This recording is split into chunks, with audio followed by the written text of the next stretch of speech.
ইমাম বুখারী, ইমাম তিরমিজি, ইমাম ইবনে মাজাহ, সিয়াসিত্তারের সকল বড় বড় কিতাবের মুন্সিগণ তাদের জীবনে তারা কোথাও কখনো এই যে মিলাদুন নবী যতগুলো প্রচলিত নিয়ম এগুলো তারা পালন করে নাই।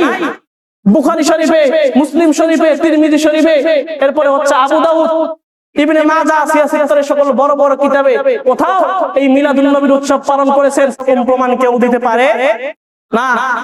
সকল বড় বড় কিতাবে আল্লাহর রাসূলের জীবনের সূক্ষ্ম থেকে সূক্ষ্ম, ক্ষুদ্র থেকে ক্ষুদ্র সকল বিষয় লিপিবদ্ধ থাকলেও আল্লাহর রাসূল তার জীবনে, নবুয়তের 23 বছর জীবনে এবং নবুয়তের পূর্বে 40 বছর জিন্দেগিতে তিনি কোথাও কখনো মিলাদুন নবীর মতো এরকম উৎসব পালন করেছেন এরকম প্রমাণ কেউ দিতে পারে না। এরপর হচ্ছে সোয়ালাক সাহাবা একরাম যারা নবীর জন্য জীবন উৎসর্গ করেছিলেন, যারা নিজেদের জীবনের চেয়ে নবী রাসূলকে, নবী আল্লাহর রাসূলকে বেশি ভালোবেসেছেন। একজন সর্বখ্যাত সাহাবার প্রেম আর পৃথিবীর জমিনে সকল উম্মতের প্রেম এক পাল্লায় দেখা যাবে, সর্বখ্যাত সাহাবা প্রেমের সেই পাল্লায় ভারী হয়ে যাবে। জামান করে পড়েন সুবহানাল্লাহ। তো সেই সাহাবারা নবীর প্রেমে পাগল হয়ে এরকম মিলাদুন নবীর মতো এরকম কার্যকলাপ, জশ্নে জুলুস, নারী পুরুষ একত্রিত হয়ে সেই নিবিতরণে এই যে কার্যকলাপগুলো তারা করে, তাবে তাবি তারা করে নাই। তাহলে আমরা কি সেই তাবে তাবি সাহাবা আজমাইনদের চেয়ে নবীর বেশি বড় আশিক হয়ে গেলাম? জোরে বলেন, জোরে বলেন। হ্যাঁ, যেখানেই আল্লাহর রুবুবিয়্যাত সেখানেই তার রাসূল মুহাম্মদ সাল্লাল্লাহু আলাইহি ওয়াসাল্লামের রিসালাত আল্লাহ দিয়েছেন। জবান খুলে পড়েন সুবহানাল্লাহ। তো এই মাসে আল্লাহর রাসূল পৃথিবীর জমিনে আগমন করেছিলেন, সে বিষয়ে আমাদের আলোচনা হবে ইনশাআল্লাহ। লক্ষণীয় বিষয় হচ্ছে আল্লাহর নবী বিশ্বনবী সাল্লাল্লাহু আলাইহি ওয়াসাল্লামকে আল্লাহ তাআলা প্রেরণ করেছেন মক্কাতুল মুকাররমায়। কোথায়? মক্কাতুল মুকাররমা। কেন? আল্লাহ তাআলা আরো অন্যান্য জায়গায় আল্লাহর রাসূলকে প্রেরণ করতে পারতেন, কিন্তু আল্লাহ তাআলা মক্কাতুল মুকাররমায় প্রেরণ করার অন্যতম একটি কারণ হচ্ছে আমার আপনার নবী বিশ্বনবী সাল্লাল্লাহু আলাইহি ওয়াসাল্লাম গোটা জাহানের জন্য নবী, গোটা বিশ্ব জগতের জন্য নবী। যতগুলো মানুষ আছে যারা মানুষ তাদের সকলের জন্য নবী মুহাম্মদ সাল্লাল্লাহু আলাইহি ওয়াসাল্লাম হলেন চূড়ান্ত নবী। সুবহানাল্লাহ বলেন। যেহেতু তিনি গোটা জগৎবাসীর জন্য নবী, সেহেতু আল্লাহ তাআলা তাকে মক্কাতুল মুকাররমা হচ্ছে পৃথিবীর কেন্দ্রস্থল। এটা হচ্ছে কেন্দ্রস্থল, পৃথিবীর মধ্যবর্তী স্থান। এই জন্য আল্লাহ তাআলা তাকে মক্কাতুল মুকাররমা ওয়াসাতুল আরদ এই জায়গায় আল্লাহ তাআলা তাকে প্রেরণ করেছেন। আল্লাহ রাসূলকে আল্লাহ তাআলা কোন বংশে প্রেরণ করেছেন? আল্লাহ তাআলা আল্লাহর রাসূলকে, হাবিবকে কুরাইশ বংশে জন্মগ্রহণ করাইয়েছেন। কোন বংশে? মক্কাতুল মুকাররমার মধ্যে সম্ভ্রান্ত সম্মানজনক একটা গোষ্ঠী হচ্ছে, সেটা হচ্ছে কুরাইশ বংশ। এই বংশে আল্লাহর রাসূলকে আল্লাহ তাআলা প্রেরণ করেছেন। এখন আসেন আল্লাহর রাসূল জন্মগ্রহণ করেছেন কখন? এ ব্যাপারে রাইসুল মুফাসসিরিন আব্দুল্লাহ ইবনে আব্বাস রাদিয়াল্লাহু তাআলা আনহু থেকে বর্ণিত, আন ইবনে আব্বাস রাদিয়াল্লাহু তাআলা আনহু قال ولد النبي صلى الله عليه وسلم عام الفيل। আল্লাহর রাসূলকে আল্লাহ তাআলা আমান ফিল, হস্তির বছরে পৃথিবীতে প্রেরণ করেছেন। হস্তির বছর মানে যে বছর আব্রাহা হস্তি বাহিনী নিয়ে মক্কাতুল মুকাররমায় অভিযান চালিয়েছিলেন, মক্কাতুল মুকাররমায় পদক করেছিলেন, সেই হস্তির বছরে আল্লাহর রাসূলকে আল্লাহ তাআলা পৃথিবীতে প্রেরণ করেছেন। তিনি কখন পৃথিবীতে আসছেন, কোন মাসে, কোন দিনে, এ বিষয়ে আন ইবনে আব্বাস রাদিয়াল্লাহু আনহু قال ولد رسول الله صلى الله عليه وسلم يوم الاثنين في ربيع الاول। বলা হয়েছে যে আল্লাহর রাসূল হাদিসের ভিতরেই বলেছেন যে আল্লাহর রাসূলকে পৃথিবীর জমিনে পাঠানো হয়েছে রবিউল আউয়াল মাসের সোমবারের দিনে। কোন দিনে? সোমবার দিনে। তাহলে জানতে পারলাম আল্লাহর রাসূলকে প্রেরণ করা হয়েছে মক্কাতুল মুকাররমা, জন্মভূমি মক্কাতুল মুকাররমা, বংশ হচ্ছে কুরাইশ।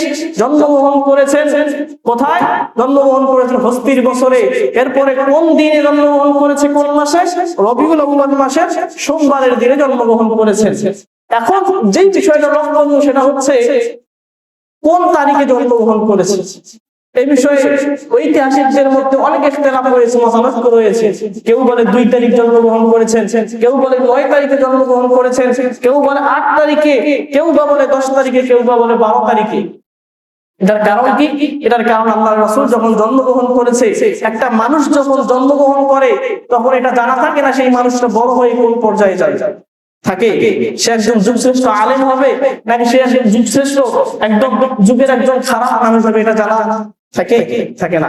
এজন্য সে সময় এটাকে লিপিবদ্ধ করা হয়নি, যার কারণে এটা নিয়ে ইখতিলাফ। কিন্তু তিনি রবিউল আউয়াল মাসের 12 তারিখে পৃথিবীর জমিন থেকে অফাতে বিদায় নিয়ে চলে গেছেন, এটা জানা যায়, এটা লিপিবদ্ধ আছে। কেন? কারণ আল্লাহর রাসূলের মৃত্যুর সময় আল্লাহর রাসূল পৃথিবীতে যখন ছিলেন, অসংখ্য অগণিত লক্ষ লক্ষ তারপর জীবন উৎসর্গকারী সাহাবারা জীবন দিতে মাত্র বিন্দুমাত্র দ্বিধাবোধ করেনি, এরকম অসংখ্য মানুষ শুভাকাঙ্ক্ষী তার ছিলেন। এজন্য সহজেই তার মৃত্যুর সময়টা জানা যায়। আমার দিনী ভাইয়েরা, তাহলে এতক্ষণ যাবত যেটা বুঝতে পারলাম, আল্লাহ রাসূলের পরিচয়, কোথায় জন্মগ্রহণ করেছে, কোন দিনে জন্মগ্রহণ করেছে, কোন তারিখে জন্মগ্রহণ করেছে, এটা আমরা জানতে পারলাম। তাহলে আল্লাহ রাসূল জন্মগ্রহণ করেছে, আল্লাহ রাসূলের মিলাদ হয়েছে সোমবারে। কোন দিনে? মিলাদ কেন বললাম? মিলাদ এটা একটা পারিভাষিক একটা শব্দ। কি একটা শব্দ? এটা একটা আরবিক টার্ম, একটা আরবি শব্দ। যেমন ভাবে as-সালাহ, as-সাওম, হজ, এরকম পারিভাষিক আরবি শব্দ আছে না? ঠিক সেভাবেই মিলাদ হচ্ছে একটা আরবি শব্দ। এই মিলাদ শব্দের অর্থ হচ্ছে জন্ম। মিলাদ শব্দের অর্থ কি? কথা বলে না। মিলাদ শব্দের অর্থ কি? জন্ম। মিলাদ হচ্ছে আরবি শব্দ, যার বাংলা অর্থ হচ্ছে জন্ম বা জন্ম বৃত্তান্ত কিংবা জন্ম বৃত্তান্ত আলোচনা করা। এখন আসেন আক্ষরিক ভাবে শব্দের অর্থের দিক দিয়ে নবীজির মিলাদ নিয়ে যদি কেউ আলোচনা করে, জন্ম বৃত্তান্ত আলোচনা কোথাও যদি হয়, এই বিষয়ে এখন পর্যন্ত কোনো আলেম বিদ্বেষমূলক বক্তব্য দিতে পারে? কথা বুঝেন খুব ভালো করে। বিদ্বেষমূলক কোন বক্তব্য এখন পর্যন্ত কেউ দেয় নেই যদি আক্ষরিক ভাবে মিলাদ পালন করা হয়। তাহলে বিদ্বেষ কোথায়? এত ইখতিলাফ কোথায়? এত ইখতিলাফের মূল কারণ হচ্ছে আক্ষরিক অর্থে মিলাদ যেই বিষয়টা, এটাকে বিকৃত করে কিছু নিয়ম কানুন, কিছু বিদআতীরা নিয়ম কানুন আবিষ্কার করে যেগুলোকে চালানো হচ্ছে, এটা নিয়েই মূলত সমস্যা। কথা বুঝাতে পারছি? কথা বুঝতে পারছেন তো? মূলত আক্ষরিক অর্থে যদি মিলাদ পালন করা হয় এতে কোনো সমস্যা নাই, কিন্তু আক্ষরিক অর্থে মিলাদের যে সারমর্ম বাস্তবিকতা, এটাকে ফেলে দিয়ে প্রচলিত কিছু নিয়ম কানুন যারা চালু করেছে, এই সমস্যাগুলো নিয়েই সমস্যা। তাহলে মিলাদ অর্থ হচ্ছে জন্ম, যেদিকে যাচ্ছিলাম। তাহলে আল্লাহ রাসূলের জন্মের মাস হচ্ছে রবিউল আউয়াল, সোমবারের দিনে তিনি জন্মগ্রহণ করেছেন। এটা হচ্ছে মুসলমানদের জন্য আনন্দের একটা বিষয়, ঠিক না? আল্লাহ রাসূল যখন পৃথিবীর জমিনে আগমন করেন, মানুষগুলোকে আনন্দিত হওয়ার নির্দেশ দিয়েছেন বটে। এখানে আয়াতের মধ্যে দুইটি বিষয়, একটা হচ্ছে ফাজলু ওয়া রাহমা। ফজল দ্বারা কোরআন বোঝানো হয়েছে এবং রহমত দ্বারা ইসলামকে বোঝানো হয়েছে। অর্থাৎ আমরা রাসূলের জন্য কোরআন পেয়েছি এবং রহমত দিয়ে আমরা কি পেয়েছি? ইসলাম গ্রহণের তৌফিক পেয়েছি। ইসলাম ধর্মে আল্লাহ তাআলা আমাদেরকে প্রেরণ করেছেন। এই দুইটা রহমতের জন্য আল্লাহ বলেন, তোমরা নবীর আগমনে আনন্দ প্রকাশ করো, এতে বাধা দেওয়ার কোনো সুযোগ নেই। কিন্তু এই আনন্দটা কিসের? এই আনন্দ দ্বারা উদ্দেশ্য কি? কেন এই আনন্দ? এই আনন্দের পদ্ধতিটা কি? এটা যদি আমাদের জানতে হয়, তাহলে আমাদের ফিরে যেতে হবে রাসূল সাল্লাল্লাহু আলাইহি ওয়াসাল্লামের পবিত্র সিরাতে। পবিত্র সিরাতে গিয়ে যদি আমরা দেখি, তাহলে দেখবো যে ইমাম বুখারী, ইমাম তিরমিজি, ইমাম ইবনে মাজাহ, সিয়াসিত্তারের সকল বড় বড় কিতাবের মুন্সিগণ তাদের জীবনে তারা কোথাও কখনো এই যে মিলাদুন নবী যতগুলো প্রচলিত নিয়ম, এগুলো তারা পালন করে নাই। বুখারী শরীফে, মুসলিম শরীফে, তিরমিজি শরীফে, এরপরে হচ্ছে আবু দাউদ, ইবনে মাজাহ, সিয়াসিত্তারের সকল বড় বড় কিতাবে কোথাও এই মিলাদুন নবীর উৎসব পালন করেছেন। এই সকল বড় বড় কিতাবে আল্লাহর রাসূলের জীবনের সূক্ষ্ম থেকে সূক্ষ্ম, ক্ষুদ্র থেকে ক্ষুদ্র সকল বিষয় লিপিবদ্ধ থাকলেও আল্লাহর রাসূল তার জীবনে, নবুয়তের 23 বছর জীবনে এবং নবুয়তের পূর্বে 40 বছর জিন্দেগিতে তিনি কোথাও কখনো মিলাদুন নবীর মতো এরকম উৎসব পালন করেছেন, এরকম প্রমাণ কেউ দিতে পারে না। এরপর হচ্ছে সোয়ালাক সাহাবা একরাম, যারা নবীর জন্য জীবন উৎসর্গ করেছিলেন, যারা নিজেদের জীবনের চেয়ে নবী রাসূলকে, নবী আল্লাহর রাসূলকে বেশি ভালোবেসেছেন। একজন সংখ্যাত সাহাবার প্রেম আর পৃথিবীর জমিনে সকল উম্মতের প্রেম এক পাল্লায় দেখা যাবে স্বল্পখ্যাত সাহাবা প্রেমের সেই পাল্লায় ভারী হয়ে যাবে। জামান করে পড়েন সুবহানাল্লাহ। তো সেই সাহাবারা নবীর প্রেমে পাগল হয়ে এরকম মিলাদুন নবীর মতো এরকম কার্যকলাপ, জশ্নে জুলুস, নারী পুরুষ একত্রিত হয়ে সেই নিবিতরণে এই যে কার্যকলাপগুলো তারা করে, তাবে তাবি তারা করে নাই। তাহলে আমরা কি সেই তাবে তাবি সাহাবা আজমাইনদের চেয়ে নবীর বেশি বড় আশিক হয়ে গেলাম? জোরে বলেন, জোরে বলেন।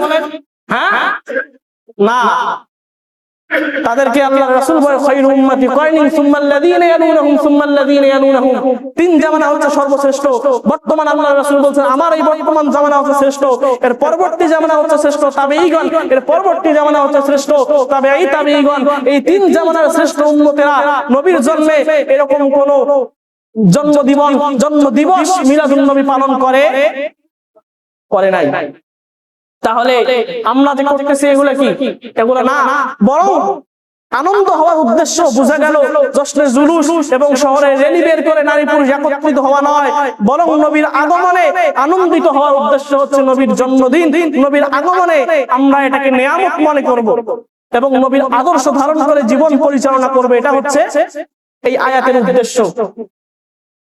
এখন দেখেন, যারা এই সমস্ত কাজ না করে, নবীর আদর্শ ধারণ করতে মনটা খারাপ হয়ে যায়, নবীর জন্মদিন উপলক্ষে এটা পালন করার জন্য উদ্গ্রীব আনন্দিত হয়, কিন্তু যদি তাকে বলা হয় যে তুমি নবীর আদর্শ গ্রহণ করো, নবীর সমস্ত সুন্নাহগুলো নিজের জীবনে বাস্তবায়িত করো, তখন এটা মানতে সে আর রাজি হয় না।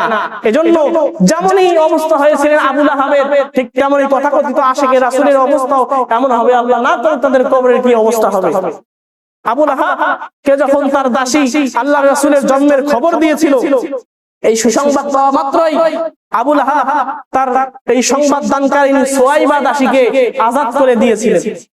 তার ভাতিজার জন্ম হয়েছে, কিন্তু যখন এই ভাতিজার আদর্শ তাকে গ্রহণ করা, তাকে ধারণ করার কথা, তাকে দাওয়াত দেওয়া হলো, ঠিক তখনই সে বলতে লাগলো তাব্বাল্লাকা আলি হাযা জামাতানা, তোমার ধ্বংস হোক, তুমি কি এই কারণে আমাকে একত্রিত করেছো? এর জবাবে আল্লাহ তাআলা বললেন তাব্বাত ইয়াদা আবি লাহাবি ওয়া তাক, ধ্বংস হোক আবু লাহাবের দুই হাত এবং সে নিজেও।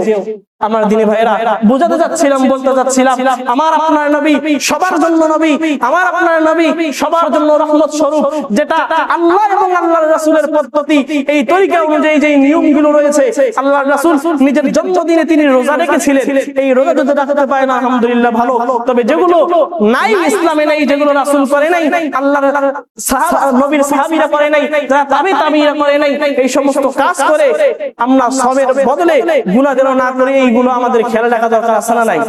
জোরে বলেন।